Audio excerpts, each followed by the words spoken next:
I want to tell you about 5 crazy inventions and products that I can guarantee you had no idea existed, let alone the fact they were invented by Shimano, one of the biggest component manufacturers in the world.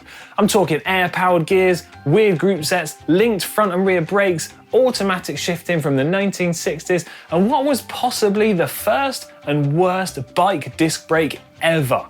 Now, whilst these products might have been a good idea at the time, ultimately I'm going to count them as fails because they didn't stand the test of time.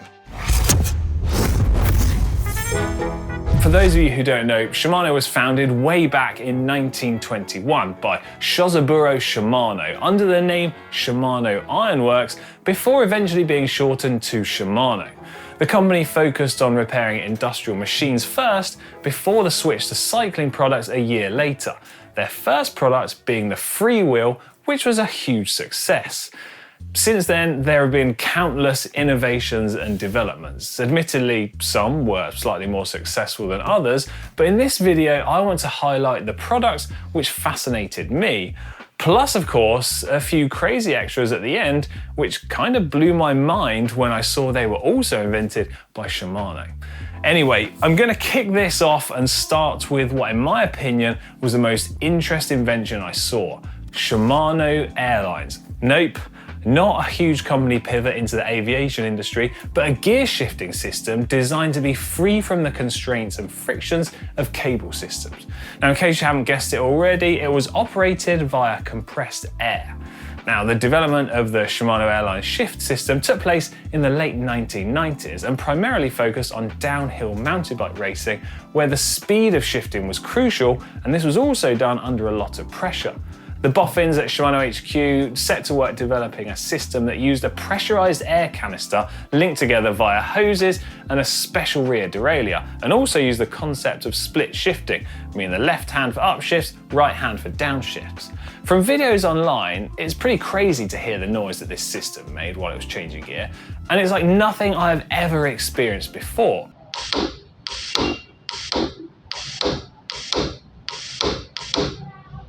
Now, while it appears to have never progressed past the prototype phase, it was used in a number of downhill mountain bike races and is a brilliant example of what can be achieved when you think outside of the box. Next on my list, the power brake. Now, the idea here being to simplify braking by creating a single brake lever linking the front and rear brakes together, but also trying to improve brake performance through the use of a hydraulic system instead of a cable one. Now, it used a specially designed brake lever and rim brake calipers that could also be retrofitted onto most bikes. Now, while this might sound like a brilliant idea, having no independent control of your front and rear brakes is an idea that fills me with fear.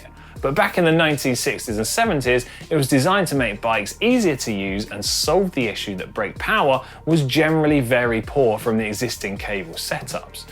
Now, while single brake lever designs thankfully quickly faded away, the concept of using a hydraulic system was a brilliant one. However, it wasn't until some 20 to 30 years later when we started to see mountain bikes use this tech before eventually being adopted onto road bikes too.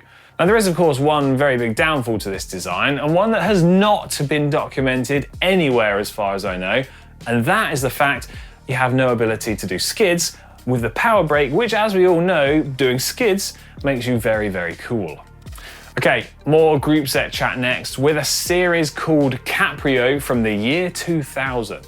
Now, this was a special option designed specifically for small-wheeled bikes. Think along the lines of folding commuter bikes. Now, being a pretty niche application, this was only available in one level or tier. Now, the features which made this group set unique were the gearing and brakes. Now, while all of the parts had the Capreo logo on them, many of the parts appeared to be similar in design to what was used in other Shimano group sets. The brakes were a V-style, which was common on mountain bikes at the time, but with a new brake shoe and pad design to fit the tighter curve which was used on the smaller wheels. But the most interesting feature has to be the cassette. You see, when you ride a bike with small wheels, you need to have gearing which is suitable enough to allow you to go fast. But the Capreo group set was miles ahead of its time and utilised a special cassette and free hub body to allow the use of a 9-tooth smaller sprocket, which equaled faster riding speeds. There was just one gearing option though, a 9-27 cassette and a 45-tooth chainring. Now the concept of using a special free hub body, and in particular the 9-tooth sprocket, was pretty radical back in the 2000s, and while the concept didn't catch on at the time, it's now incredibly popular in gravel and mountain bike gearing, which you can only assume is an evolution of the Capreo design. Next, we have the Automatic 5, a unique automatic gear shift system which used a 2-speed automatic geared hub and a 5-speed automatic derailleur, giving riders 10 different gearing options. Now this is actually a combination of 2 separate products which launched in 1968. The Automatic 2, a 2-speed automatic hub, and an automatic rear derailleur, which combined together in 1969 became known as the Automatic 5. Now, seeing as this product launched in 1969, there was no electrical wizardry or magic AI algorithms to make the system work. It relied solely on physical wheel speed to rotate internal components, and then in turn, a centrifugal force is what acted as the trigger to make the gear shifts happen at preset speeds rather than being based on a rider's power or cadence. It's very similar to a system that I looked at a little while back on a bike called the Land Rider. And whilst these products are different, the issues faced between them are very similar. The biggest one being that the rider has no idea when the system would change gear, and the fact that each person will have a different preference to their cadence or riding style. The system would also try to change gear even when you weren't pedaling, meaning when you did start pedaling again, you get a massive crunch through the gears as it all started to work. Now, even though this product was aimed at the leisure market rather than racing scene, this somewhat complex system wasn't very popular and eventually was phased out. Which leads me to the last invention that I want to highlight, what I believe to be one of the first disc brakes for bikes. Now, super nerds out there, please do correct me if I'm wrong, but this one was from 1971, some 19 years before I was born. Now, the reason for its creation is not what you would first expect, because its main focus and goal wasn't to primarily improve braking performance, but was more about making bikes more desirable to kids.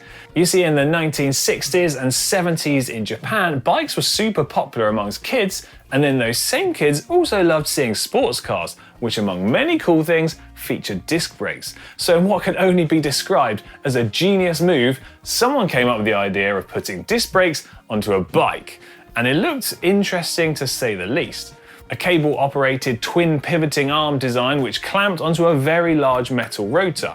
It was mounted to the frame via clamps around the chainstays and the seat stays, which means it was most likely possible to be retrofitted onto existing bikes, provided of course you had suitable wheels.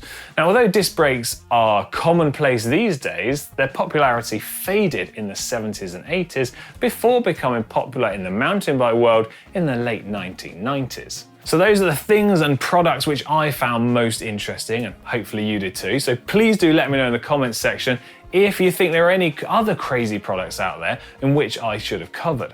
Now, while researching some of these products and all of the various designs out there, I also stumbled across some which did make me chuckle, like Ultegra golf clubs, Shimano rowing shoes and cleats, a Shimano cool box, and something called a Taken Maru, which apparently helps you find fish when you're out fishing.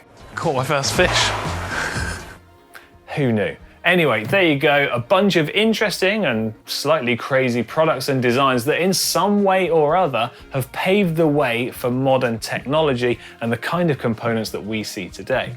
Hope you found this video informative and fun. If so, please do share it with all of your friends, because I know I'm going to be sending it to all 3 of mine. And please do let me know in the comments section which design impressed you the most. Right, I'm out of here. See you later.